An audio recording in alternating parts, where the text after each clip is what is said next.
Good morning, everybody. Welcome to the St. Louis podcast. I'm your glorious host today, Eric Brown, sitting next to Christopher Reisner. I'm going to call you Christopher from now on. Today, we have Luke Randall on the St. Louis podcast, and we're going to get into the weeds or foundation with them and their business.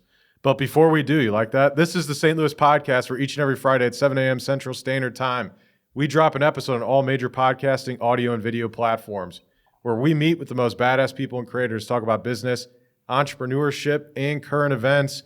Let's jump into it. Luke, how you doing? Good. How are you guys? Doing well, man. I'm finally over this illness like I was just telling you about. So I have a great vacation. I'm in the mountains. I stay a couple days. Then we drive back from Denver. Yeah, that's fun. Overnight. And did you do that because of the ice, by the way? No, it just happened to work out perfectly because Denver and everyone shut down. Right. We weren't going to be able to leave. And then Tuesday, Denver Airport, and I think still yesterday, Denver Airport shuttles were not working. So people were standing for hours and hours and hours to and a bunch of flights were canceled. So we made a good move on driving back, but literally midnight on Sunday, everyone in the car starts feeling like shit. And then Tuesday morning, I get a text from my buddy. He's like, "Are you feeling like shit?" I was like, "Yeah, I feel awful." He's like, "Everyone just texted me that they have a fever and they feel awful." So yeah, I had a good vacation though, besides that. Where'd you end up skiing? So we skied Breck, Vail, and Keystone. So it was nice. And the first couple of days, they was dumping snow. Yeah, but you brought back disease, so how good actually was it? Yeah, no, it was great. It was great besides the illness, but it was dumping powder, so it was burning legs. Nice. It was crazy. All right. I don't know what that means. It's way harder to ski in powder. Yeah. Oh, okay. Heavy. Yeah. So imagine a groomed run where you're just on top of the snow, or you're skiing essentially in the snow. It's always moving. I don't think you're supposed to groom things. Yeah, you groom ski runs like you groom your mustache and beard, Chris. Literally. It's like a big ass comb. You ever seen what's the movie? Star Balls or Spaceballs? Spaceballs, where they're combing the sand. We ain't found shit. That big ass comb. Oh my God. Okay. All right. Okay. So we got Luke Randall, general manager of Ramjack Foundation Repair and Waterproofing, soon to be owner. Hopefully, yeah. We're hoping for end of Q1. Absolutely. So if you could give us some background. Obviously, you're a civil engineer. You did a lot of stuff before you came to St. Louis and started working at Ramjack. You were out west. You went to Alaska. So how does all of that play into what you do now? Yeah, I mean it's huge, man. I grew up in Colorado, huge Broncos fan. I got season tickets, so I know that drive you're Russell talking about. Wilson. I know. No, we trash. Terrible. I lived in Arizona, and then I used to go to Alaska in the summers to just get out of Phoenix. Went to college up there, and I worked for the state of Alaska doing design and construction projects. So we touched every different kind of soil from Southeast Alaska. You're talking about 3 feet of soil till you hit bedrock. Anchorage, you've got sand, gravels. Everything's a lot different up there, but it all plays in, So got some really good experience and, basically watched contractors work for 15 years. Yeah. So then I moved down here, worked engineering for a while, and then had the opportunity to get the contracting business going. And it's been amazing because I know what a shitty contractor's like, and I know how to avoid those things. And when customer service, when you just have to bite the bullet, and when you don't. Yep. So it's been great. So with foundations, as with everything else, contractors have a bad rep in St. Louis. And I think I've said this before on the podcast, but I've talked to many attorneys, and they always say that St. Louis is one of the highest sue rates for contractors in the whole United States. So we got a lot of shitty contractors out there. Everyone do better. But with that said, with foundation repair companies, my parents even, I think I've told you about this. My parents used, I'm not going to say who they used because there's no reason to say it, but they used, we'll just say a waterproofing company, right, to fix a foundation issue. And we've talked about in the past about how really your foundation, if you're going to repair it, that's something that's going to last however much longer your house is going to last. You can't just put one of those bullshit beams in, the concrete beams like that we have talked about that only go down like a couple feet in like one area, and that's it. Right. And now actually it's starting to leak back on the outside. So maybe I'll have to get you connected with my parents. But yeah. So anyways, with that said, how can you find a good foundation repair company? Well, I mean, you asked a bunch of questions there. So, to start, so for you to go start a foundation company, you go get an LLC, you get a business license. That's it. You're a foundation repair guy tomorrow. So there's not like in these states and cities, they're not asking for any kind of proof of training or even experience. So what's astounding to me is how many companies will make up titles for their project managers that are going to bid these properties. So like you call a company, they send a guy out and he's a certified inspector. What does that mean? Right. Like, so there's no formal training for any of those guys.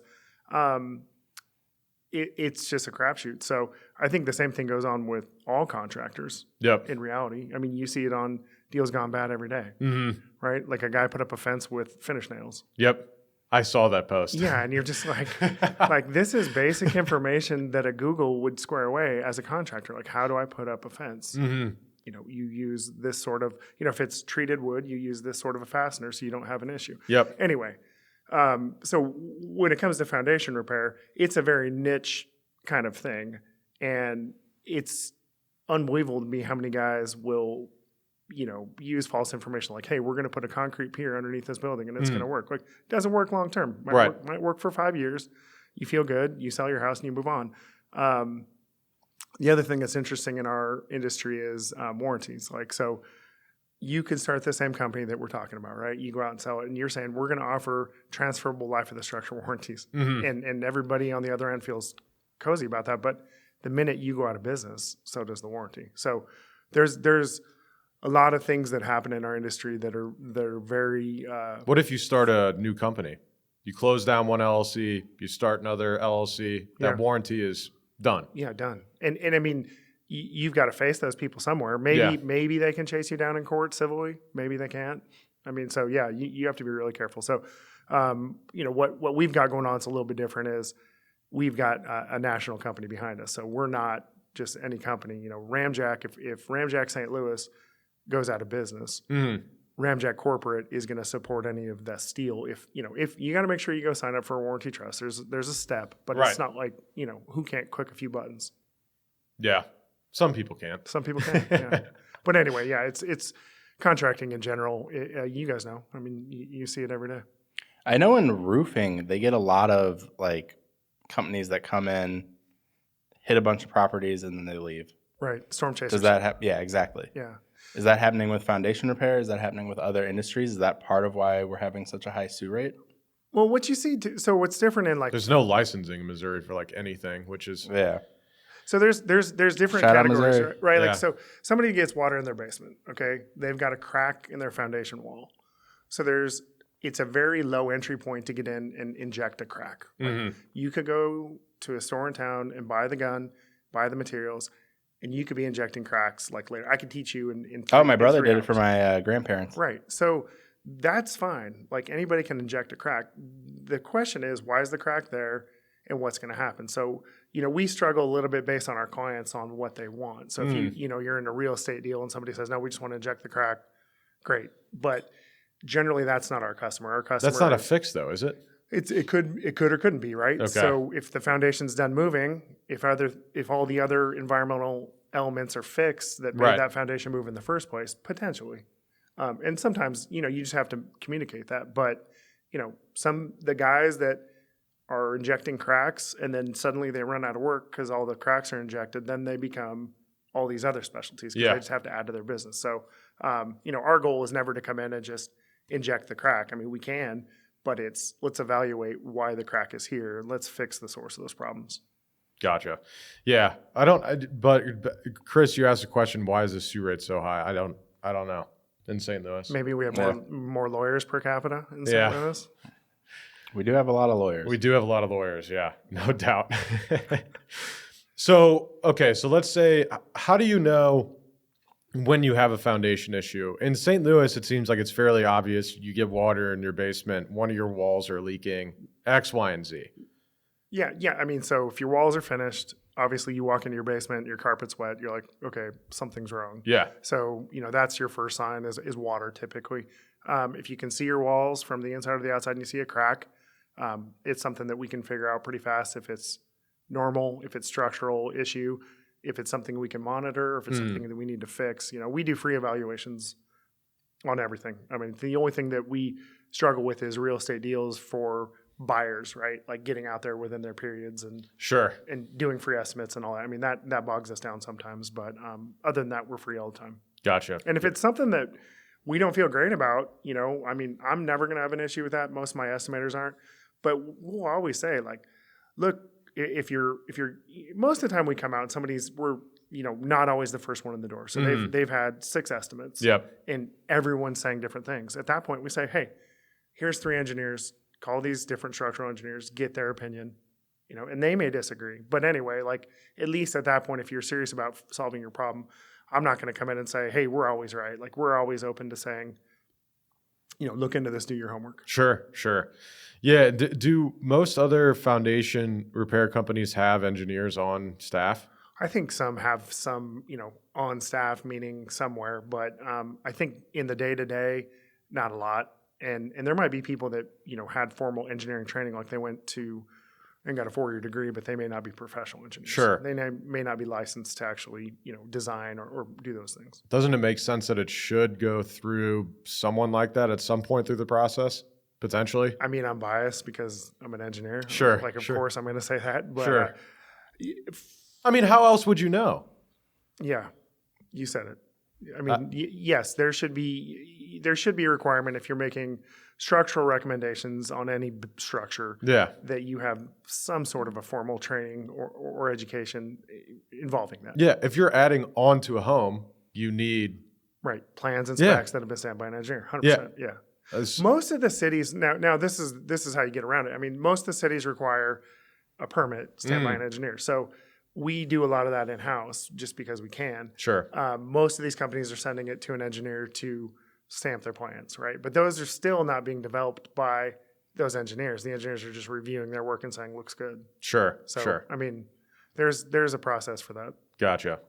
Definitely anybody that's looking to get foundation repair work done needs to feel confident that the company is going to go get a permit, and they can ask for all of that stuff. I mean, that's the thing is, even if you've got work done and you're worried about it, I mean, you should be able to go to your contractor and say, hey, I'd like to see those permits, or even go to the city and ask for it. So the city should be there to help protect the consumer in some way.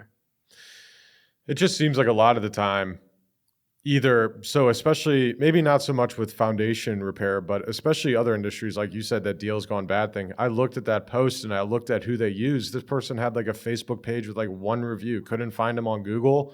Couldn't find an address. I'm like, why are you using someone that literally you cannot find online that has nothing about them? I'm like, that's red flag number 1. But then you also have some of the largest, say, foundation repair companies in St. Louis that are also known for doing shitty work.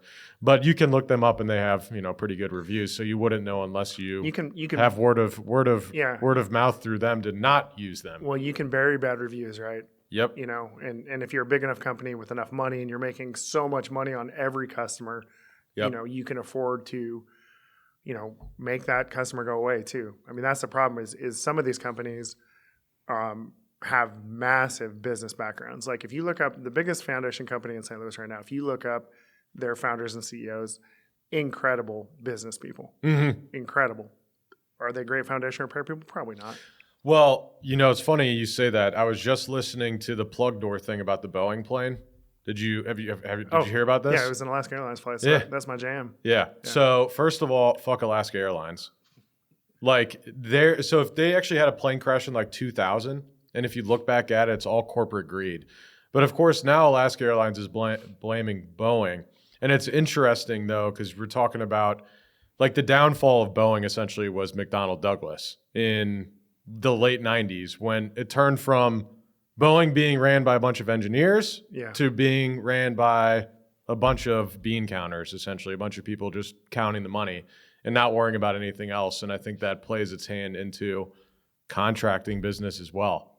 Like if it's ran by people that have no experience in what they're doing, that's a big problem.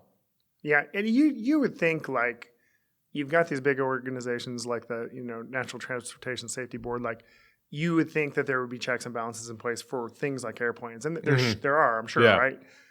But there is no government that can handle contractors that can pop up overnight. Yeah. Right. And there's just no way to oversight it. So the only thing that we could do as a community is we could change building code. The problem with St. Louis is County or city or both? well, both. If you go on St. Louis County's website and you look up all of the municipalities, Yep. I mean, it's a 2-page list, Yeah. and there's a matrix of who covers what, from electrical to plumbing to, excuse me, building and so on. Yep. What we are doing in foundation repair is considered a building permit. So St. Louis County covers it for some and not for others. But I mean, there's a ton of these cities that have primacy over this, and they can't hire the staff that's educated enough to know what's happening. Like, Sure. We've gone out and had inspections in certain cities, I'm not going to say, and we're having a pile inspection, and the guy comes out and looks in and says, "Looks good."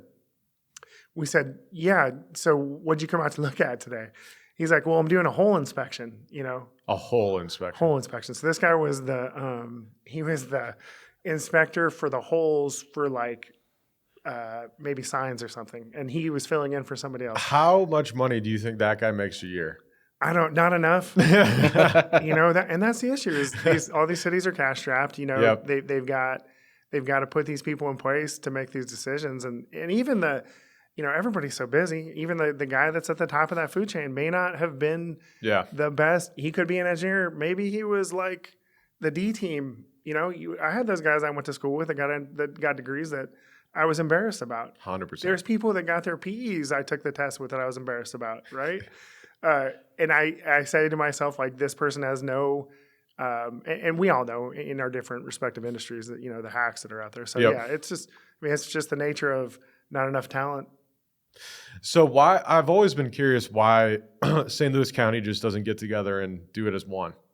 Like, why do you have individual municipalities? It's so ridiculous. Like, can we not just get together and figure it out? Well, because St. Louis County is struggling to do, what they've got now. So, I mean, they just got to where during COVID, we had to drive up 170 to the building. We had to park, pay for parking, walk in, go through a metal detector to turn in a permit, like a physical permit. Like, that was in 2022, right? How long has the internet been out?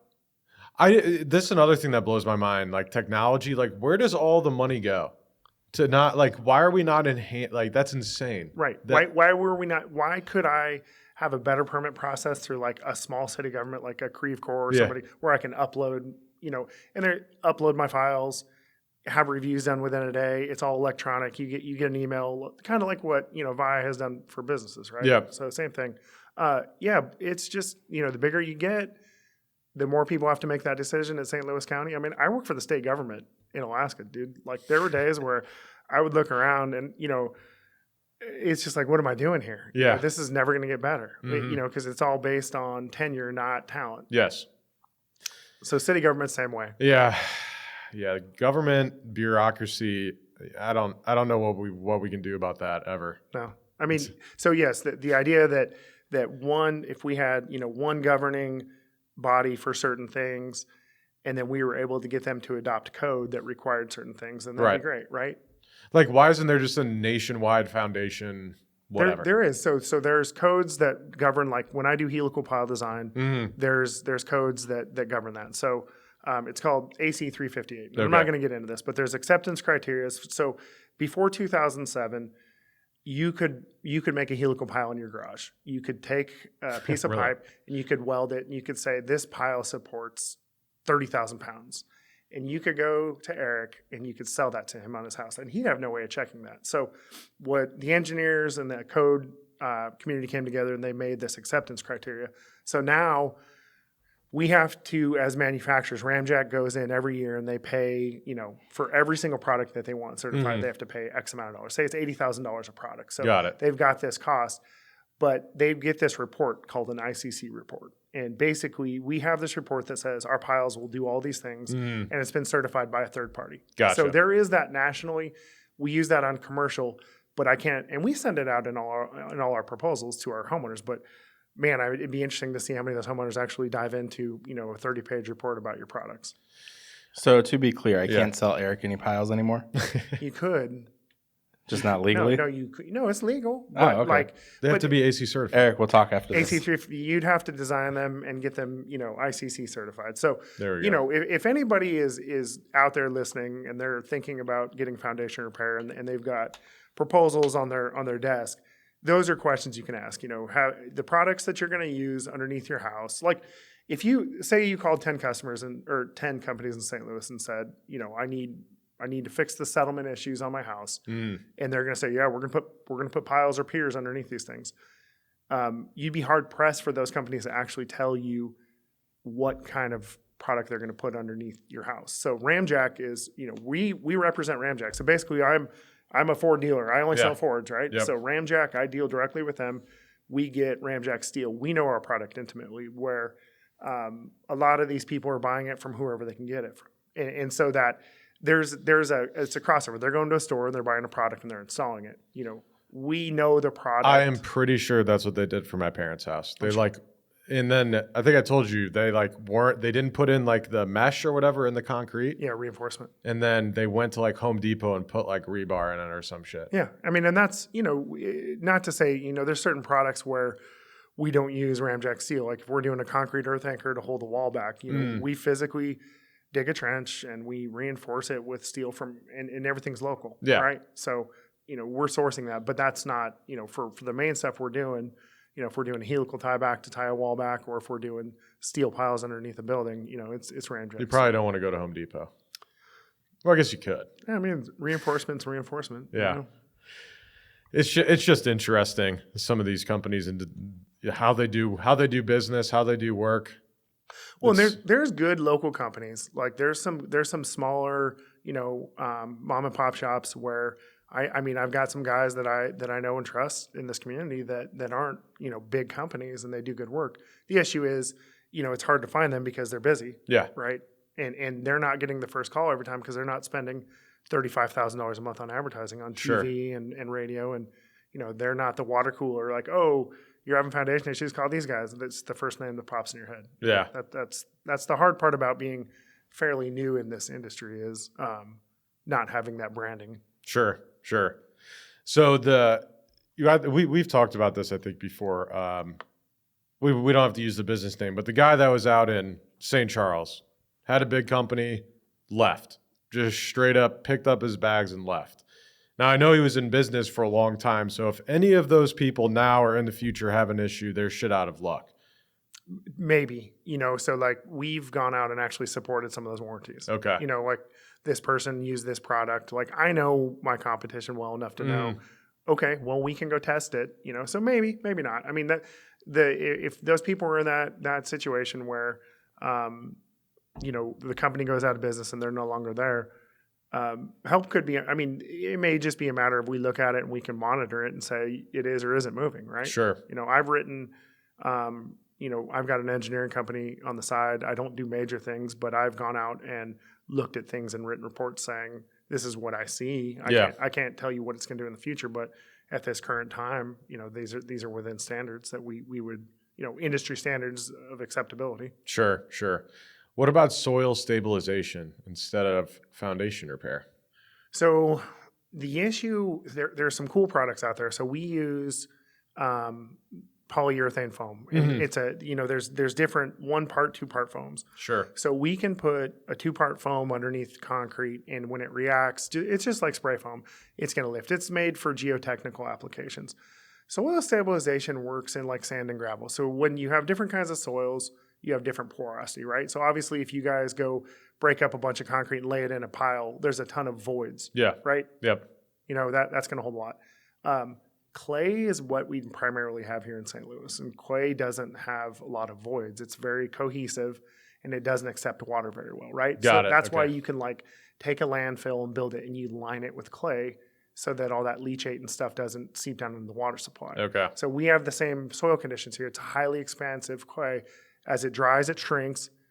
As it gets wet, it swells. So the issue with soil stabilization in St. Louis is the principle is that these guys are going to be driving these rods down in the ground, and you're going to be injecting either a single or a dual part foam, and it's going to stabilize your soil. Yeah. Yep. The fallacy to that is there's not enough voids for it to really permeate and do what it needs to do. So Gotcha. you're basically paying for soap with the prize inside. So it doesn't make sense in St. Louis, but in places you said with sand and different. Yeah, it depends on the soil. And, Gotcha. And honestly, the issue is that you're hoping that the consumer is going to do their homework.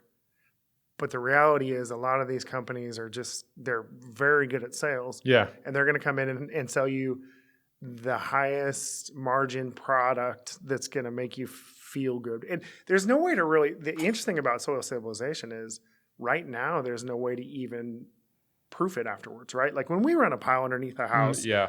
we can pressure it up. We can show, anybody that's inspecting it or the homeowner, like, hey, this pile is holding this much weight. I mean, Yeah. it's just physics on a PSI cylinder, right? Sure, It's simple math. Yeah.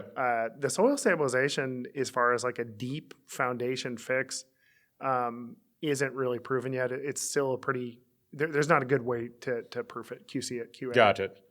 Yeah, I guess that makes sense. Because you're just putting the stuff into the ground. Yeah, it's a little bit harder to You take this water bottle, Yeah. fill it with sand, and then I pour something in it. I'm going to see it go down. Mhm. We take the same water bottle, we fill it with Play-Doh, which is clay, right?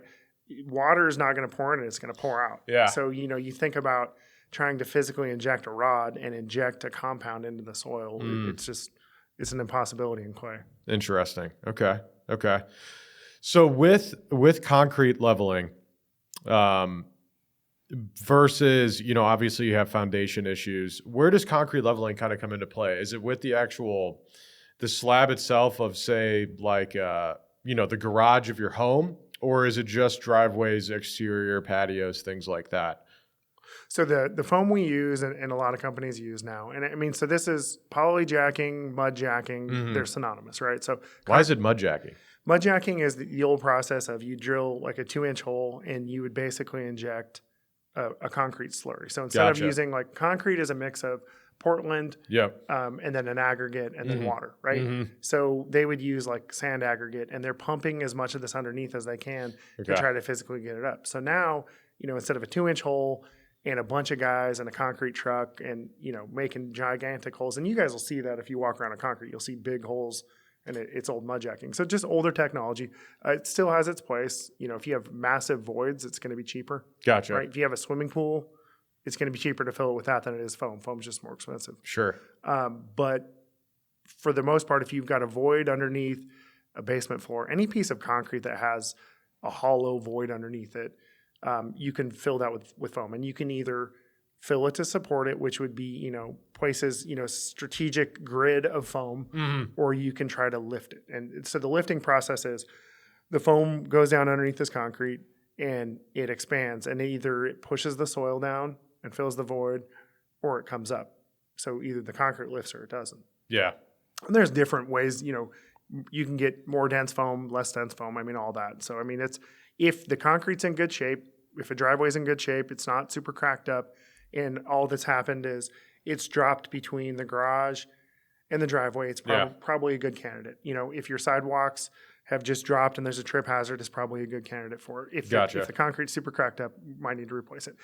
But a good contractor is going to offer you both, and they're going to, at least give you some people to come out and rip it out. So do you work with a lot of HOAs then, Yeah, we do a lot. as far as sidewalks and things like that are Yeah. concerned? Yeah, absolutely. Well, and it just depends because sometimes it's HOA, sometimes it's city. Like you could have HOA's responsibility from the house, and then it's the city's responsibility, out on the sidewalk. So it just depends. Yeah. I've always found who's responsible for maintaining sidewalks, because especially down in the city, there's so many sketchy spots. Like if I fall, is someone liable for that, or is it just me because I'm a dumbass and I fell and wasn't paying attention to where I was going? Yeah, I mean, typically with subdivision design, what happens is the owner, like the McBride or whoever, is responsible for it until the subdivision's complete, and then they hand it over to the city. They got maintenance for like a year, and then it becomes the city's responsibility. And that's why when you're designing subdivisions, you have to comply with city requirements on turnarounds and radiuses and offsets for all those things. So Gotcha. that's what a civil engineer does. That's what I did for the first year that I was here. Gotcha. Okay. You were about to say something. Yeah, so polyjacking is the TikTok videos, right? Yeah. Where they shove it in and we watch the concrete lift. Yeah, And I see you guys have been doing that. Oh, shut up, Eric. it's the only thing we do that's sexy, right? Like it's the only thing that I can take a video of and people are gonna be like, oh, that's cool, right? Like nobody cares. I don't know, the photo that you you had with the piers and the wall that was like pretty much caving in, and you brought it back. Yeah. That was pretty cool. That was an impressive project. That was our best hit on Facebook ever. I'm sure. That was a cool one because it was on. This house was over in St. Peter's, and it was in the investors community. It was one of those deals, and nobody could get inside of it. So it was like this big enigma, right? Like what's inside there? They just saw pictures, and they all saw the same picture. And so when we got that project, and we were able to put that, I shared that back to that group. And, I mean, it just got all, like, everybody's like, oh, they're tagging each other. Hey, this is that house that we looked at. So that was incredible. Yeah, that was pretty cool. I love when you can actually get, because most businesses, we don't get much on Facebook, right? Yeah. People are just scrolling past it, so when you actually get some engagement, it's actually pretty exciting. Yeah, it's nice. Well, it's tough in a lot of contracting businesses unless you're doing something sexy to make it cool. Yeah. Like our insulation contracting business, it's like you can only make blowing in insulation so cool. You know what I mean? It's like, it's not a sexy thing. Now, whereas like remodeling. Those videos are pretty cool too, though, with the spray foam and watching it expand. Yeah. But that's in like new builds also. Sure. But you see it once, you're scrolling past it every other time. Yeah. Right? You see it once, you've seen it. I'm pretty easily entertained. Nice. I mean, so Eric, you're telling me watching a hole get stuffed is an entertainment to you? Okay. I mean, like, whoa. No, we're just filling part of an attic. That's it. What's interesting is when they show, like they always show it like where they'll put the hose in from the outside and they go up, and I'm like, man, that seems dangerous. What if there's like plumbing fittings or something that you need to get From to? the outside. Well, I've seen videos of like, maybe it's just demo videos where they'll like shove a hose in, and maybe it's just for demo from the outside, like through the vinyl, and then they're showing it like coming up. Like, so, and I'm like, how would that ever work? I think we've done that like one time, and that was because part of the roof was like off. Yeah. But other than that, we always go through the house into normal attic door. Yeah, I mean, we've gone through like windows, like outside, just like shove it up through like the top window, go straight into the attic from there. Yeah. Go like through the house, up the staircase, into the attic, like however you got to get there. But I don't think, at least I haven't gone on a roof. Yeah, not through. Yeah. What you guys need to do is you need to get like a house that you buy at some point, and you need to partition off the middle of that house and get like in whatever you do. And you need to do spray foam or do your blow in on the left, and on the right, don't do anything. And then wait for a snow and show, this side has been insulated and all that snow is frozen. Yeah. And on the right side, it's all melted, and just show the difference between, those kinds of videos. We could probably do this in we could probably build like a mini house and do that. Man, there's so many Yeah, it'd things. be like the firehouse that they they set the house on fire to show you how it works. Yeah. I would be down if we could find a house that had like 4 walls that have failed to do different products on every single one of these. I've always wanted to we need stupid money first, right? That'd be interesting. Yeah. I mean, there's a lot of tests that I'd like to do. Just find if anybody, send us a link to the biggest piece of shit foundation house that you have. Yeah. I mean, St. Louis has got a lot of them, so. Yeah. It'd be interesting. So my idea would be, we put our different products up, beams, whatever, and then we put basically like a pressure cushion behind it. Yeah. And just hook it up so it's always got pressure on it, and then watch those pressures with the seasons and see how much, wet season puts pressure on that wall versus dry season, and see how much it varies. And then you could tell based on the different products if you were losing pressure on that, you would know that that product needed to be like tightened or adjusted, right? Yeah, yeah. So, evaluating helical tiebacks versus all these other products that we have. That's the scientist in me that really wants to figure that out. And then in the attic, we'll blow in insulation and we won't on the other one. Yeah, it's amazing on the... Or even do walls. Like if you looked at we can do walls, you could do like half of it and just do the energy bill you spent on a month and then just extrapolate it. Eventually, we want to get into doing more energy-based things as well. The problem is you spend all this money on this and then somebody else just steals your work. That's what I worry about, right? You do all this work and then the next thing you know, guy that just opened up his foundation business is like, yeah, we use these. These have been proven. They're better. Like, okay, thanks, man. According to the video that you stole from us, According to all our research. Yeah, we've run into a lot of people who will start talking about stuff that they saw on Twitter as if they actually did it. Of course. It's like, yeah, you didn't do that. I saw the same tweet you did. Yeah, or you see the picture on LinkedIn and the guy's like, oh, they're all stealing the same viral pic. I hate that. Anything to get some views, right? I know. Trolls. That's right. So I'm curious, is there any like misconceptions, XYZ that like people think about foundations that is wrong? I mean, I think that I think like you guys touched on it earlier. I think the reputation that foundation repair contractors are thieves and this and that.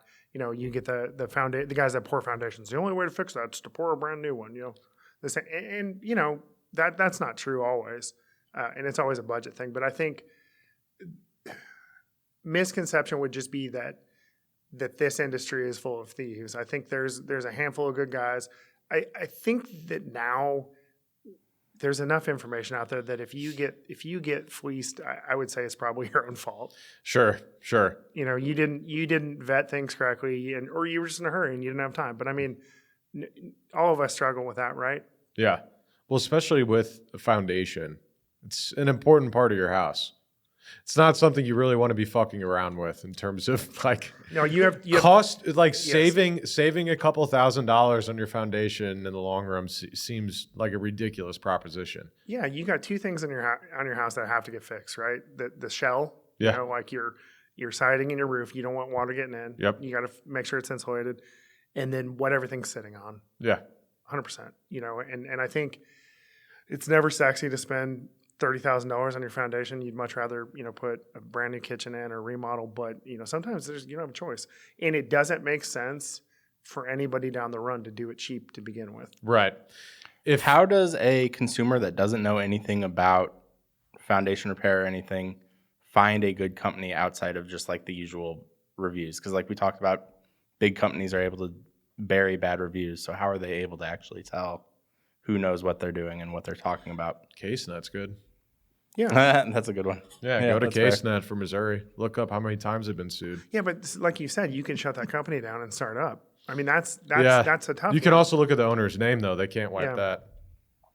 BBB is okay. I mean, like we do a pretty good job. I mean, I do a decent job. I fucking hate those guys. When we get a complaint on BBB, we go address it. And, the only problem with the BBB, in my opinion, is that it can be an infinite loop of comments back and forth. So if you get a truly crazy customer, like they can just keep adding and keep adding and keep adding, right? Like the nice part about Google is... But it's not a government organization. No. People think the BBB is like a government organization. Right. Every single time someone has an issue, they're like, go to the BBB. It's like, they're not going to do anything for you. You're just going to leave a bad review. Yeah. Hey there, St. Louis podcast listeners. We've got some exciting news from our sponsor, Farmers Insurance of St. Louis, led by the man, the myth, the legend, Mark Lee. Mark Lee of Farmers Insurance is recruiting agency owners here in St. Louis. That's right, Garrett, and everyone knows what Farmers Insurance is, and if they don't, they will now. Yes, it's kind of a household name. That said, as many of you know, a large part of our audience is made up of badass business owners, entrepreneurs, and top producing sales professionals with an open mind like yourself.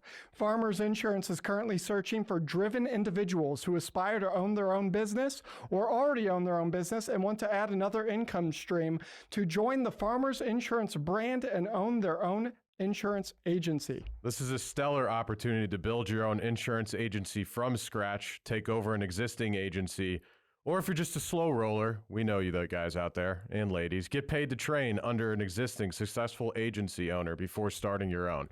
Holy shit, Eric. That means that whether you have experience as a business owner or you've never heard the word business before in your life, there's a pathway to owning your own business through Farmers Insurance Agency led by Mark Lee. That's right. You can become a Farmers Insurance business owner even if you've been homeless in the past, just like you. Yeah, thanks. If you've ever dreamt of being your own boss, building a team under a reputable brand, and making a difference in your community by offering top-tier auto, home, and commercial insurance to consumers and businesses in your area, Farmers Insurance of St. Louis, led by the godlike man himself, Mark Lee, has the perfect opportunity for you. Visit insurancecareerstl.com to speak with Mark Lee, the district manager of Farmers Insurance of St. Louis, to become a Farmers Insurance agency owner today. Did you hear that, St. Louis? Go visit insurancecareerstl.com. Insurancecareerstl.com. That is INSURANCE, career, CAREERSTL.com. To become a business owner today, again, one more time, visit insurancecareerstl, as in St. Louis.com today. Right now, this second, or reach out to us at stlouispodcast.com and we'll introduce you to Mark Lee ourselves. And I promise he won't spell out insurance and career to you. Now back to the show. But you could pay the BBB to be A+ accredited tomorrow for your business for like $80 a month or something. No, that's right. So everybody pays to be accredited, but the review, I think maybe looking at reviews, I would ask for referrals. Honestly, if you're doing a big enough job, like you should be able to. So you go into, you guys are in hiring, like we hire somebody. Sometimes you don't ask for references and sometimes you do. Mm-hmm. But even references, I mean, you could say, oh, call my uncle. And I don't know that it's your uncle. So, I mean, I think you need a good feel. I think that they need to be able to present some science behind what they're doing. I think they need to show that they're getting permits. That's the, one more step. And then, just checking references. Yeah. And like, sometimes we're annoyed. Like somebody's like, can you send some references over? Like my sales guys will be like, hey, this is annoying. Like they're trying to do the right thing. Sure. We should be as transparent as possible. The biggest problem with references, and now you got to ask someone and bug them. It's like, hey, we know we did a good job for you, but could you do me a favor? Yeah. Well, and I mean, if you're being, if you're a good business owner, you should probably be proactive about that and have those list of references. 100%. Right. Have some case studies ready. Yep. So most of the time when we're doing commercial work, excuse me, we've got case studies ready. So we're dealing with engineers or whoever, and they say, hey, we've got this specific application. Pretty quickly, I can get them, oh, yeah, we did this solar field out here in Arizona. We got these up. I was talking to some engineers yesterday about some oil field stuff, and then they were asking about laterally bracing our piles because we were doing a lunch and learn, and we were able to give them some specific examples. So I think if you know what you're doing, it's not going to be an issue. And if your contractor is not being responsive to your request, I think that's the biggest thing. Yeah, so communication. If they're not responsive from the beginning, I think that's probably a red flag. Now, give somebody 2 days to get back to you on an email. Sure. Right. Yeah, we've gotten some have to deal with clients that have upset people where they don't. If they don't respond within like a couple hours or like 8 hours, they start getting pissed. Yeah. And it's like, they have a business to run as well. You're not their only client. Right. But on that same note, customer service wise, being able to answer in 8 hours is a great thing. No, 100%. There's definitely a balance, right, between the anxious customer. And sometimes, man, it's just that, some people go into foundation repair and they're terrified. So some of these companies are coming in and they're like, your house is going to collapse. It's scare tactics. Yeah. And they're trying to be like, you need to sign up today. We don't take deposits. And the reason we don't is because so many of these companies are saying, hey, sign today. And, they present their sales process, right? Mm-hmm. They're walking out the door and they turn around and they say, give you 10% off you sign today, right? And so I hate that shit. And these people fall for this. Yeah. And then if you look in that contract, it says, you have 3 days to cancel or we keep your deposit. So I can't tell you how many times that I've talked to a customer and they're like, well, we already signed, we signed up with these guys. I'm sorry, you're cheaper, you're better, all those things. But, we signed up for this. And we never want to get into that. We'll take deposits on big projects. Like Sure. We're doing a project in Arnold that's, a couple $100,000 on an apartment complex. I got to order, $200,000 worth of steel. Yeah. I'm going to ask for some money up front, right? Yep. I'm not going to just take that. But like normal homeowners, So you don't ask for 50% up front? we don't. Yeah, we don't ask for any up front. We just want to get paid on completion. Interesting. Hasn't burned us. Has not burned us. Because, the nice part is we can always fall back on putting a lien on a house if we have to. Yeah. So Yeah. I've always wondered how often is it that you see like scare tactics being used for people that just don't know? Like someone will just go into a house and be like, oh man, if you don't get that fixed in like a week, the house is going to come down. How often do you hear that? If somebody got 5 estimates, 2 out of those 5 have done that. Damn. Really? Yeah. Yeah. Especially because And it's not like the salesperson knows. well, how many people deal with foundation damage in their lifetime? Maybe 1 or 2 times. right. So it's just something that doesn't happen very often, right? Like it's the same thing in car sales, right? Like how many times does your transmission go out? Hopefully you never, but then you go in and you get a good feel from somebody and they say it's $9,000 and you don't get another quote. And, Yeah. And could you have found a guy for $4,000? Probably. Well, how do you inspect the foundation of a house you're buying, for example, if it's finished basement? It's difficult. There's things we can see from the outside, so it just takes a trained mind. The biggest thing is everybody so the real estate field's changing right now, like a lot. Like you're seeing all these lawsuits. I love it, by the way. It's terrible. I love it. But it's a little terrifying. Like what they're doing in certain markets, the way that you can go in now and in these, say you're from California and you're used to a $900,000 house. Yeah. And you come into St. Louis, you could buy 4 houses for the price that you sold that house, right? So it's a little scary that we can have so much outside influence in these micro economies, Sure. right? And so if they get rid of, I get to an extent what they're doing with the real estate fees, but what I'm worried about is that they're going to try to push realtors out, which might push home inspectors out.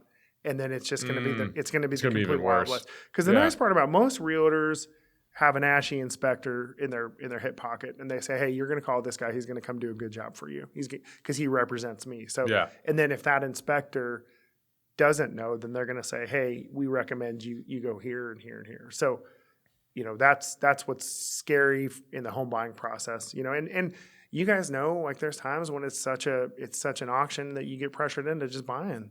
Well, the reason I said thank God about real estate agents, they made a killing during COVID. I don't feel bad for them one bit. They literally didn't have to do shit besides buy and sell homes that people wanted.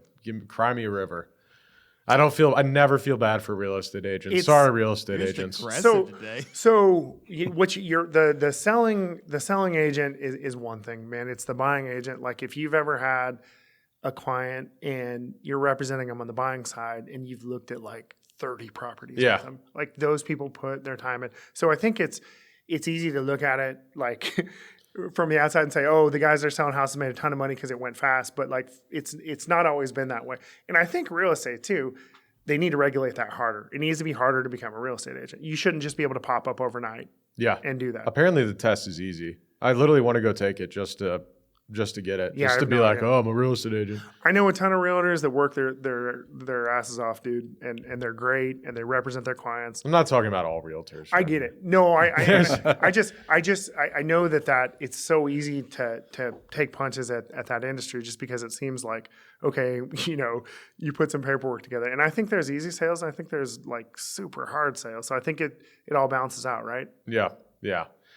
Now with the whole percentage-based thing, it is odd though. Because they're doing the same amount of work, home prices go up, they're making even more for doing the same thing. It should be a staggered fee for sure. It should be like flat fee is this much plus a percent.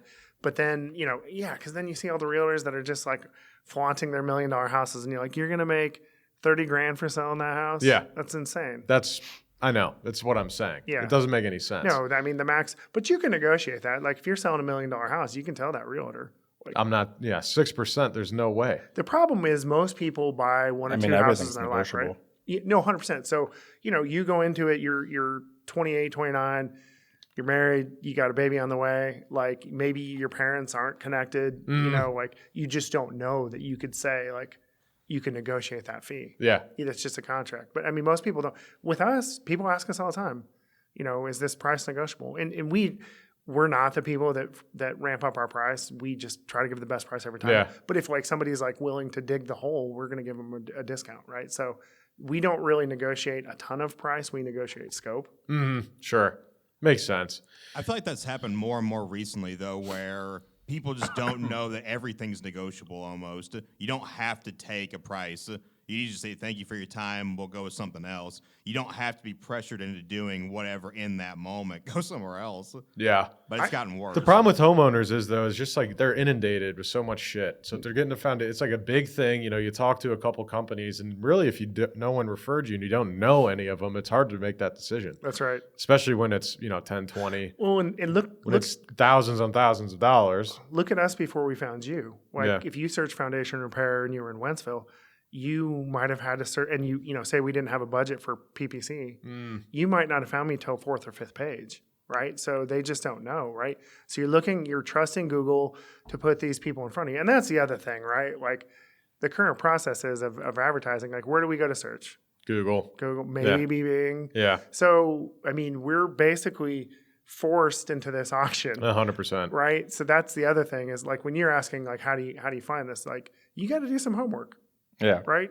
And if you're going to spend a certain amount of money, you're just hoping. But at the end of the day, people buy people. So Yep. it really depends. If you get a good guy that comes in that's a slick talker and you believe what he's saying and he's got some fancy glossy sheets with some pretty pictures, you're probably just going to go. Yep. And that's where my competition, like our biggest competition, those guys are just destroying everyone. They are so good. At what point, though, is that going to come back and bite them in the ass? It's interesting. Probably never. So what's crazy about that company is they pumped all this money into this market, and then they are paying their guys based off of a percentage of the job. So like we pay our guys a salary, and we give them a small bonus based on a couple things, quality related, production, all those things. This company is just saying, hey, we're going to give you X percent of this job. So say it's a $10,000 job, and you got 2 guys. That job should take 3 to 4 days. Okay. And in a normal rate, so there's 2 guys, let's divide that at $700. Those guys are making $250, $300 a day, which is, a decent wage. Sure. Those guys are knocking that job out in 2 days because they're going to split that $1,400. So they're cutting whatever corners they can. Speeding as quickly as possible. And most of the time with foundation repairs, like we talked about with the concrete piers underneath your parents' house, you're not going to know for 5 or 6 years. Yeah. Okay. So this company's pumped all of this time. They've dialed in how they're going to get these guys going, and then they switch them to an ESOP. So they're trying to basically have the employees buy the company from them. What those employees don't know is they're buying those liabilities. So it's okay. I mean, it's interesting. on a business side, it's brilliant, right? Huh. Right? Like you pay all these guys with no education to just destroy their bodies by working so fast to make a bunch of money for you. Yep. You build up this massive liability, and then you sell the company to your employees, and then you dip out. So do you see them not being around in 5-10 years? I mean, man, it's hard to say. Yeah, I don't know. I mean, it's some variation of them. You also have to wonder how many people, like, once they did it, it's 6 years down the line, they run into issues. How many people are actually going back to that main company? Well, and how many people have already sold their house? Yeah. Yeah. If you have a foundation issue, do you have to list that if you sell your home? Yes, it's on your questionnaire. But I mean, you say, what if you just, I don't know? Yeah, I mean, then you could be liable. I mean, and that's part of it, right? Like, well, that's a part of fraud, isn't it? Like if you. Well, I'm just thinking if I find out I have a foundation issue in my house, you're supposed to disclose. I might sell it and go to a different house. Yeah. The worst conversations we've ever had is like somebody's got water coming into their house, right? Yeah. And you go there and, it's a finished wall. And you say, hey, I'm seeing some things that this wall needs to come down, right? Yep. And then that wall comes down and this wall's buckled like crazy. These people have just, it's their dream home. Yep. They got 3 kids, mortgage, they're maxed out. And a flipper came in and threw up, knew this problem was there and just covered it up. And they waited too long Like they didn't get water for, whatever years, and then they didn't act on it, and they missed that window, and they're stuck with it. So that flipper can't be reliable either. Well, and again, even if they were, you can pop up an LLC in a day. That's why I never buy a flipped home. But people don't maybe know that, Usually you can look at like how long people have held it though in the past. But listen, man, like you're an intelligent But most human people, being. most people aren't going to be able to know. Most people just don't have the time or the the thought process to say, let's put some thoughts into this. They trust their realtors, right? Yeah. And you hope the realtor would say the same things. So, but maybe that realtor's been a realtor. I know for a lot month. of good real estate agents. I feel bad about ripping on them earlier. Yeah, it's but there are a lot of bad ones, just like in any other industry. Any industry, yeah. Yeah. Yeah. So, I mean, it's tough. Shit, finding a good real estate agent might be one of the hardest things to do. 100%. Like, yeah, like you were saying, you can get a license and, I mean, you can take that test and pop up tomorrow as a real estate agent. And how do you, to your question earlier, how do you find anybody that's any good in any industry, right? You're hoping that you trust the Google rating and, they've got 900 reviews. They should be good, right? Yeah, like should be. Then you have to look at the reviews. Right. I would rather, so what I would look at if it were me, and because I'm a business owner now, is I would look at like, okay, hey, are their social media profiles semi-active, right? When's the last time they got a Google review? Mm-hmm. How did they respond to their reviews? Right. Yeah. And is it a canned response? Is this somebody in an office somewhere, their only job is to respond to reviews, or is it somebody that's, had intimate knowledge of that project, right? So, I mean, I think none of us have time for any of that, but if you need to make time when you're making big financial decisions. 100%. Yeah, definitely agree. No, there's a lot of ways to look at good companies online. Just, looking at reviews, but looking at responses are one of the best ways, especially the responses to the negative reviews. Yeah. Is always good. But you can also tell if, a lot of these people just buy reviews now, and Google, doesn't want it to happen, but at the end of the day, they can't stop it all. Yeah, we've had to walk that line too. When I first got into business, I'm like, man, can't we just buy some reviews? Give these people gift cards and stuff, and then like, no, it doesn't. No, work I'm that talking way. about straight up going to like buyreviews.com. Oh, there's a thing. Yes. Oh wow, I didn't know that was a They have like review farms where they'll line up They have phones review and do farms. reviews. Yeah. Yeah. Well, Kind of like the followers in China and everything. listen, you can tell when you like read these That's- reviews, and yes. it's like Yeah. like you can tell like 100%. busy people are like, hey, they did a great job, recommend them, right? And then some people are very thoughtful and they spend the time. And then there's other people that it's like it's a consistent like script, like Yes. like Joe Miguel, Ryan did this work for me, and it was this, and this, and it's like you can tell. But again, most people aren't like putting that kind of effort into it. Well, also, if you're just a consumer and not someone that owns a marketing company or owns a business that would know about this, how the hell would they know anything we're talking about right now? Right. They wouldn't. Right. They wouldn't have any idea. Right. If I went and talked to my parents right now, I'd be like, how'd you find the person, that came in, leveled the driveway or whatever? It's like, well, they saw a commercial or that someone door knocked and they used them. It's like, did you do any research? No. It's like, I don't understand. I had this thing happen this morning. We got a company working for us, subcontract on a job, and I saw a Google lead come across from PPC. Nice. And I There you called, and I talked to this guy earlier, and then I called this number back, and it's my subcontractor asking me a question. So like, he Googled us, clicked on a sponsored ad to call us to ask me a question. Like, so, this dude. You gonna charge him for that? I mean, I don't know. I said We know what the cost per lead is. I sent an email to the guy that owns the company, and we just kind of laughed about it because you can't help it. Like, so this is, everybody's busy. Like, this guy was so busy, he had to look on his paperwork that had our contact on it, and just Googled us, clicked on the first thing that popped up, which was a sponsored ad. Yeah. So it's just the nature of what we trust now, right? Well, if he searched your business, we paid less, so it's okay. Oh yeah, it said organic. Yeah. So sweet. No, if you click the ad, it'll still be, but the cost per lead for branded, like the cost per click for branded is way less. Yeah, it is what it is, man. So it's still funny though. Yeah, cost because of they're doing business. searching Ramjack. They want Ramjack. Yeah. The worst is when you get phone calls from salespeople trying to sell you shit after they clicked your ad. Yeah. It's like, I will never buy from you again. I will tell everyone about you that you're a horrible person and clicked an ad. Just try and click through to sell me. So funny. hopefully hopefully there's a business karma, right? Like for those people. I wish. Feels like karma is real for people, but for business, it doesn't seem like there is. If there was, I feel like I think it's just longer business would be different. Yeah. because most businesses don't last that long anyway. Yeah. So they might pop up, do a lot of business real quick, and then they're gone. When I first came on with Ramjack, they had a sales training. We went through it, and one of the things was they did a case study in Dallas, Texas, and they from 1992 to 2002, there had been 50 different foundation companies in the Yellow Pages. Yeah. Right.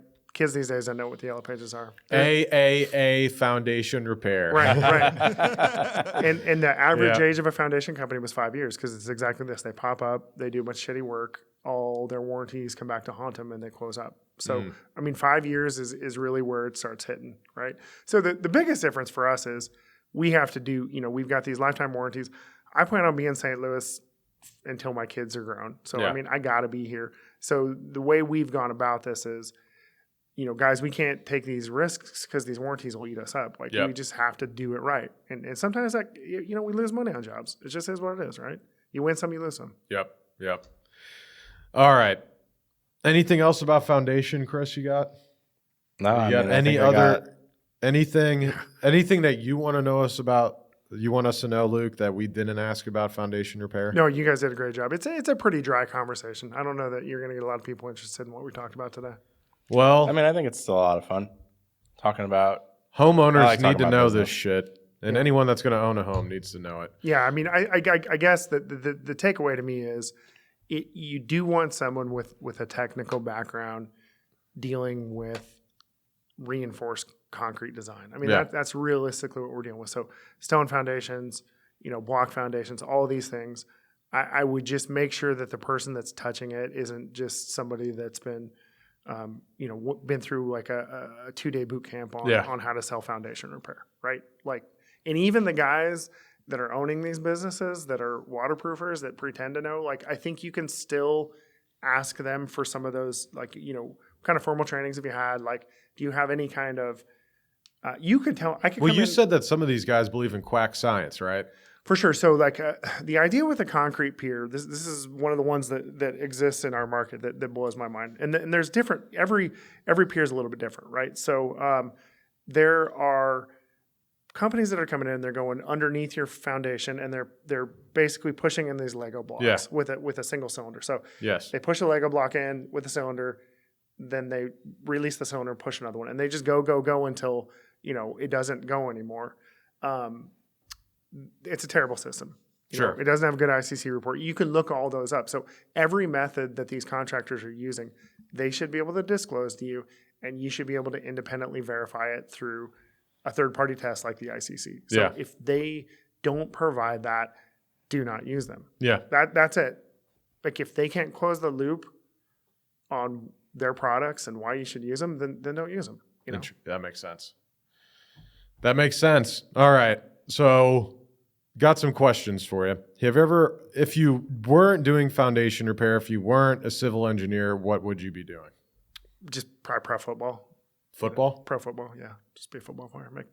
But like a backup kicker. Okay. You know what I mean? Like maybe a long snapper, because then you can actually. Did you play in high school or college? Yeah. So interesting. My high school football team, we were 4-time state champions. What position did you play? I was defensive end, left tackle. Okay. Yeah. So Okay. I was there for the tail end. I was only there for 2 of them, but Okay. it was incredible. We had this pro coach. He played for the Bears in '85. He got hurt in Nice. training camp. Nice. But he's just incredible. We used to, so I love, sports. My brother was a firefighter in Phoenix. If I could have gone back, Oh, it's too hot. but it is 20-year retirement, man. And he works 1 day on, 2 day off. So all you got to do is you cover my shift on Wednesday. I can take 7 days off. So it's incredible. The lifestyle that those guys have is incredible. All right. Let's all go be firefighters. Yeah. That's a good old boys club to get into too. Oh, for sure. Yeah. I'm sure. I've always wondered about women firefighters. I'm like, that would be an interesting job for a woman. Living in the firehouse? Those chicks are tough, dude. They have to be. Oh, Yeah. my God. Yeah. They don't take shit either. Probably had a lot of brothers growing up. Yeah, exactly. They just know how to deal with it. I actually just watched a movie. Is it What are you looking for? what's the movie Wanted? Angelina Jolie Yeah. was a firefighter in some movie that was just put out on Netflix. One of the people that skydive in or skydive, yeah, smoke jumpers. smoke jumpers. Yeah. And it was on Netflix. Interesting movie. But that's crazy. Like being dropped into remote locations and Yeah. only having what's on your back to fight fires. That's insane. So that was big in Alaska. So I used to work for the Department of Natural Resources. Yeah. So I did like the engineering projects for DNR. So we worked with forestry. Mm-hmm. We were doing projects for them. So a lot of my clients were the guys that were like in charge of all those operations in the summer. Yeah. And it's crazy. But you can get paid a shitload of money to do that. But is it worth it? It's a ton of work. I mean, they're up there like digging fire lines, and I mean, really, they're like the fire's here. They're over here trying to make sure it doesn't go any further. Yep. Right. So it's just really hard work. But yeah, that's incredible. Like when you hear about those guys that get overwhelmed in California and Colorado, and yeah, nuts. Hard job, but fun for like young single people. Yeah. Those Who Wish Me Dead, is that it? Those Who Wish Me Dead? I think so. that is, yeah. I gotta tell you right now, I'm looking at like the Rotten Tomatoes score and the Metacritic. People don't love it. It's not that. It's a good Netflix movie. It's not that bad. Not going to go see it in theaters. No, it's not that bad. But I love John Bernthal is my boy, Oh yeah, dude. That's my boy. Punisher? Yeah, the Punisher. Yeah. Yeah. He's just such a badass. And Aiden, Jack plays a good bad guy in that movie. This guy, Aiden Gillen. No clue who that is. But Angelina Jolie still was looking good. I also haven't seen this movie. Yeah, she's she's not 50 yet. She's like 46. Is she not? Oh, she's only 48. I Okay. thought she was older than that for some reason. No, I mean, no. She's been around so long. Yeah, She has, that's yeah. true. She has. All right. So real quick, I wanted to bring it back to this Boeing plug door thing because I'm just curious to get your thoughts on where it went wrong. So obviously you worked in government, things like that, or worked for the government. So this plug door, so apparently the bolts. So what happened was I just watched a video on it. Apparently Spirit is the company that makes a lot of the fuselage and makes the door. Now Spirit uses a different protocol when they change stuff, the paperwork trail as far as any issues are concerned, a different protocol than Boeing does. So what ended up happening was they found out that this plug door on this plane had an issue with like the membrane, the rubber membrane. So they either had to take the plug door off and completely remove it or just open it. Now, in the case of them, all they did was open the plug door, but opening and removing required them to remove the bolts regardless. The issue was them just opening the plug door and not removing it. It didn't require some sort of metric to be placed, something to be inputted. So there was no one could go back and see that the plug door had ever actually been properly put back on. Yeah, in the there first place. wasn't a good QA/QC checklist of, Yes. of like the procedure and Yes. So the procedure was there if you remove the door entirely, but Yeah. not there if you just open the plug door. Yeah, right. And we need these things to happen so that the FAA is going to step in and say, well, no matter what you do, this has to be documented. Yeah. That's tough, man. You're a big supplier like Boeing. You have to, subcontract some of these things. Well, all these, even Alaska now is saying, and Alaska and all these companies are saying we're rethinking buying Boeing in the future. Isn't this a pretty new model too? Fairly new? Isn't it the Boeing 9 Max or Max 9. how many have been sold? Like, I mean, it's fairly new, right? It just started flying. Like I think Alaska had that flying for like a couple months. I mean, the reality is shit happens, dude. Like things are going to happen on these things. I mean, we're putting incredible pressure. We're trying to make these things lighter and put more people in and, fuel economy and all those things. So what's incredible is nobody died, dude. that is. So that there is the two for somehow on this plane, there's like 5 empty seats. The 2 right next to the plug door, empty. Don't you think it's crazy that they've designed that? Like normally you think like in a house, you put a door up and like it serves some structural purpose, Yes. right? You would think like that thing got ripped out and it was missing like the structure of the door. That shit just flew. That's insane. That is right? crazy. And that iPod landed and it was just working. Like that to me was impressive. I mean, I dropped my phone like 3 feet and I got to get a new screen. That thing fell how many? It doesn't make any sense. Yeah. That story pissed me off when I read it because, like, of course, Apple's talking about it. It's like, dude, I dropped my phone off this desk I'm sitting at 2.5 feet and I've cracked an iPhone. Right. So don't talk to me about how well designed your shit is. Yeah. It's called luck. But they have Yeah. proof now. Well, that's like the whole airplane. yeah. That's like the whole Stanley Cup thing. Remember the Stanley Cup? Her car like burnt down, but the Stanley Cup was still there. Still had ice in it. It's like It still had First ice of in all, it. I don't believe that for 1 second that it still had ice in That's it. divine intervention, man. Yeah, I mean, you got to think the fire is mostly in the front anyway. Like there was space. I don't understand the Stanley Cup thing. I don't even know this story. I have amazing. this because I like Stanley Cups aren't even like spill proof. Oh, All the it's teachers not are like talking the about Stanley Cup from like hockey. No. The new one that everyone has. Oh, it's Stanley like.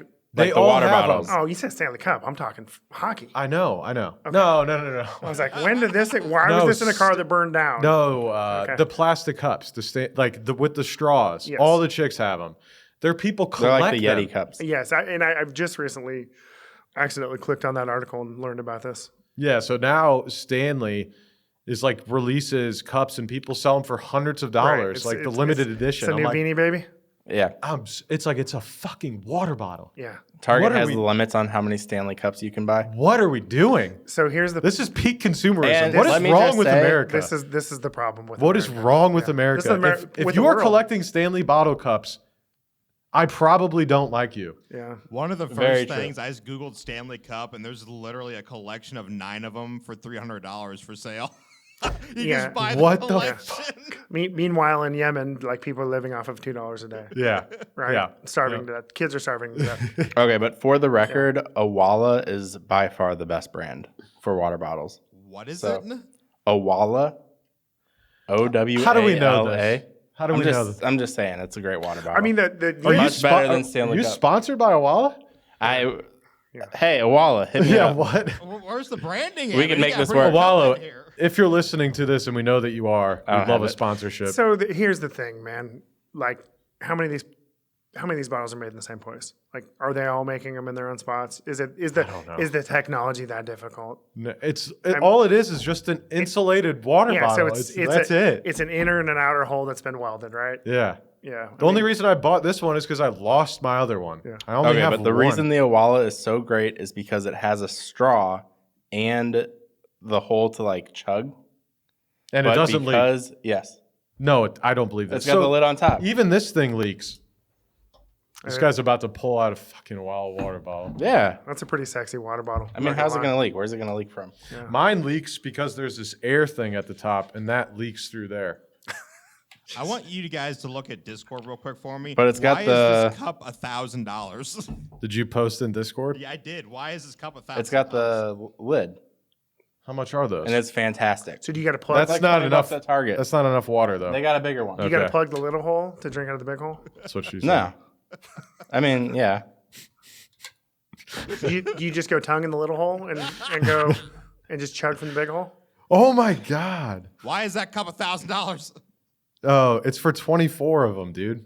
Still, Oh, okay. Look, it says quantity 24. They're $40 a piece though on here. that was good math, man. I'm impressed.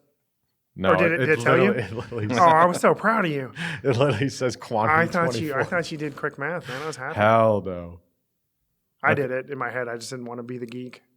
This isn't the right one though. So That you guys explains are the engineering degree. Spending $40 on a water bottle. This thing right here was literally like $10. So this was like $30, but I use it every day. So like, and I don't buy. Yeah, I have didn't pay one. 40 for mine. Yeah, I have one. That's the biggest thing. Is this bugs me? Like in Phoenix, everybody's just drinks this, Plastic. you know? Did Yeah. you have you seen what just came out about plastic water bottles? No. And like plastics. Oh my god. dude. Microplastics? Yeah. Oh my god. Brutal. So they just had brutal, dude. Like you should not be drinking out of plastic. Well, so I anything. can go to Costco and I can spend $4 and get 40 bottles of water. Yeah. Like, Or you can just get a filter at your house and get all you want. yeah, in construction it's tough, man, because you want your guys to stay hydrated, and like those dudes aren't gonna think far enough ahead to like bring a water bottle and fill it up. Yeah. If you're in an office and you're drinking, like us, We have a water thing. Do you guys do the freezy pops in the summer? They have like the special hydration freezy pops. I tried a couple of them. It's pretty expensive. What we do is we just freeze water bottles, and then they can use them for ice, and then when they melt, But yeah, I wish we had a better way, man. Well, I see the memes coolers. that are like, if they What do you bring call out it? these freezy pops, Just everyone needs to, but then you need to make sure that they're actually responsible enough to fill the cooler. And wash it. Yeah. These guys Yeah. are covered in mud. That's true. Like, That's true. it's an awful equation for not getting sued for somebody getting sick. I think if you have water bottles in an office, not in a podcast studio, in an office, like at Vi, Yeah. if we just had water, that'd be insane. It's like, Yeah. why? We just get a water jug. No, I mean we need to make those decisions like adults as Americans to try to get away from it. Yeah. Yeah. Well, it's bad for you, like awful for you. I gotta tell you, if I'm bringing a cooler, there's not water in there. It's beer in there or something else. If I'm bringing a cooler, it's for fun. Agree. I actually don't know the last time I packed a cooler with water. It's probably when I like landscaped. Yeah, exactly right. Like literally. Yeah. Like I don't know the last time I've done anything like that. All right. I think that wraps it up. Nice. Thank you. Absolutely. Yes. So I'll give the outro right now here real quick. Who do you got in the smooth next election transition. before we get out of here? No, I'm just Ah, kidding. damn. I'm just kidding. Well, All right. you brought up firefighters. I'm sure you saw the freaking video of the fire truck like doing a spin I down did. the hill. oh yeah, did. we didn't even talk about That was that. That just amazing. happened was this yeah. week. That was amazing. That was amazing. Was that on was that I heard it was was in in Eureka. Arnold. I thought it was in St. Louis somewhere. Yeah. I wish they had, maybe they have to have cab cams. Like, why haven't we got Rock Hill to send us that? Because you got the two angles. Was right? it in Rock Hill? Yeah, it was Rock Hill Fire Department. It was in Okay. Arnold. Yeah, so Okay. you got the one angle Okay. and you got the other angle. And like, I love the one she's smoking a cigarette Oh, bro. as the thing just she's so Jeffco. I love her. They're probably Yeah. screaming their asses off. It's like, oh my god, They were. Fucking Well, why did they have chains on?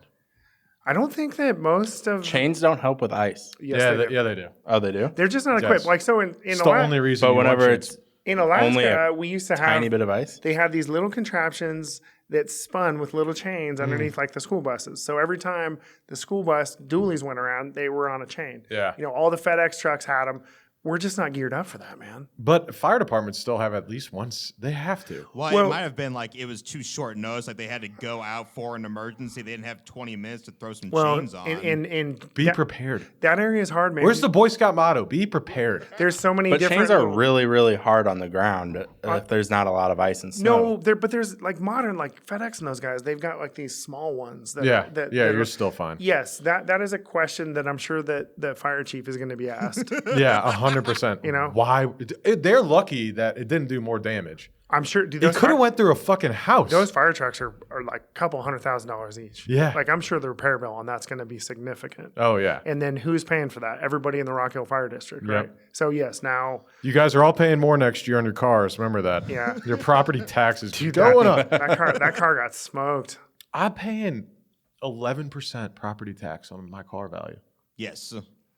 That's And they're going off COVID values now, or at least in St. Charles they are. Yeah, that's weak. They So- raised the pricing. I did see that there was a district or maybe a city in Colorado or something that said that they were going to decrease the percentage due to the fact that everything's overvalued. Move to Illinois. We don't pay personal property tax. Yeah, but then you got other shit to worry about. Then that you got to sucks. live in Illinois. Yeah, then you got to live in Illinois. We got Pritzker. This is St. Louis podcast. Yeah. Yeah, then you got. Well, there's East St. Louis. The fuck? Yeah. Come on now. Yeah. Would you forget Chris is about out here the wanting fact to that there fight is part all of St. Louis Illinois. in Illinois? Just wanted to fight all of it. Oh shit. I mean, they're at least in Illinois. No, they a lot require. of people who moved to Missouri away from Illinois. That's all I'm gonna say. I think, man, it's always grasses are always greener on the other side, right? That is Yeah. true. You Yeah, know. that is true. All right. That's all we have for today. Before we get out of here, where can people find you? What social media platforms, website, etc.? Where can they go to get a hold of you if anyone has any questions, needs foundation repair help, etc.? Yeah, I mean, I think Google Ramjack. Don't click on the sponsored. Scroll down and find ramjack.com. So there's Click on the Google business listing, the website, Yeah, right? there- or the phone number. yeah. What is our new URL? I don't have it dialed in. Foundation Repair Company, Foundation Repair Company. St. Louis. No, .com. but But Ramjack St. Louis yeah. goes to it. Ramjack St. Louis take Yeah. you to the corporate side and Yep. take you to us. So no matter what, they can always call. But yeah, I mean, look for Ramjack. That's the easiest thing to search. It's easy to remember. Yep. ramjackstlouis.com if you want to go ahead and visit him. Look at the site. Get a hold of Luke here. He's easily one of the most knowledgeable people I've talked to about foundations here in St. Louis. So, all right. That's all we have. That's all the time we have for today. However, we will be back next week at 7 a.m. Central Standard Time with a new episode, new guest, and unfortunately more of myself and Chris here.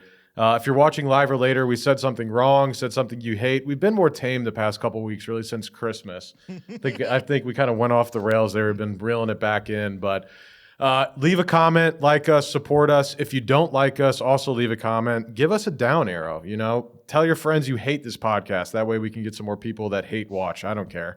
Finally, we recorded this at HalfCo Studios, based here in St. Louis, Missouri. If you're looking to record a podcast, or if you just need someone to distribute, mix it, etc. for you, you can get a hold of them here at halfcostudios.com.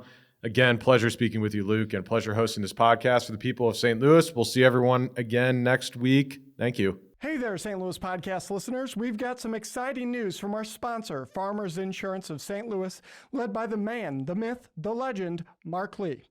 Mark Lee of Farmers Insurance is recruiting agency owners here in St. Louis. That's right, Garrett, and everyone knows what Farmers Insurance is, and if they don't, they will now.